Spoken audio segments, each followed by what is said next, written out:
2024 সালের পট পরিবর্তনের পর বাংলাদেশের রাজনীতিতে নতুন বাস্তবতা তৈরি হয়েছে, আর তা হলো ইসলামী দলগুলোর দ্রুত পুনরুত্থান। আওয়ামী লীগের অনুপস্থিতিতে রাজনীতির মাঠে দ্রুত সাংগঠনিক শক্তি বৃদ্ধি করছে একসময়ের প্রান্তিক ইসলামী দলগুলো। এর মধ্যে সবচেয়ে বড় পরিবর্তন হলো জামায়াতে ইসলামীর নিবন্ধন ফিরে পাওয়া এবং ইসলামী আন্দোলনের সাংগঠনিক বিস্তার। জামায়াত এখন আগের চেয়ে অনেক বেশি প্রস্তুত। নতুন নেতৃত্বে দলটি এবার অন্তত 150টি আসনে প্রার্থী দিতে চায়।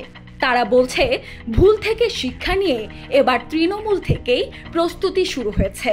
তবে বিএনপির সঙ্গে তাদের দূরত্ব তৈরি হয়েছে, ফলে স্বাধীন অবস্থান নেওয়ার চিন্তা করছে দলটি।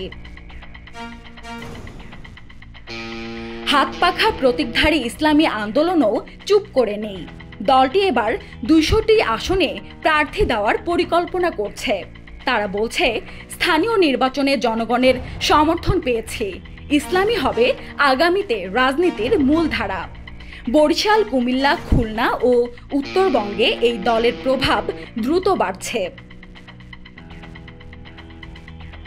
অন্যদিকে হেফাজতে ইসলাম, খেলাফত মজলিস, খেলাফত আন্দোলন সহ আরও কিছু ছোট দল প্রস্তুতি নিচ্ছে। যদিও তারা সাংগঠনিকভাবে দুর্বল, তবুও আঞ্চলিক ভোটে প্রভাব ফেলতে পারে। রাজনৈতিক বিশ্লেষকরা বলছেন, যদি জামায়াত ও ইসলামী আন্দোলন কৌশলগত জোট গঠন করে স্বতন্ত্রভাবে নির্বাচনে লড়ে, তাহলে তারা সংসদে প্রধান বিরোধী শক্তি হয়ে উঠতে পারে। বর্তমান ভোট হিসাব বলছে, সম্মিলিতভাবে তাদের ভোট 12 থেকে 15%। যদি তরুণদের জাতীয় নাগরিক পার্টি এতে যুক্ত হয়, এই হার 20% ছাড়াতে পারে। বিএনপি যদিও নির্বাচনোত্তর জাতীয় সরকার গঠনের চেষ্টা করছে, তবে জামায়াতকে এই কাঠামোতে রাখতে চায় না। ফলে বিএনপির ভিতরে দ্বিধা ও কৌশল চলছে জামায়াত বিমুখ দলগুলোকে কাছে রাখতে।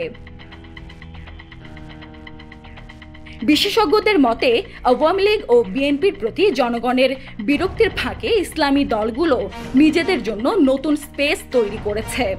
এখন দেখার বিষয়, এই দলগুলো কিভাবে নিজেদের প্রমাণ করে এবং ভবিষ্যতের বাংলাদেশে কী ভূমিকা নেয়।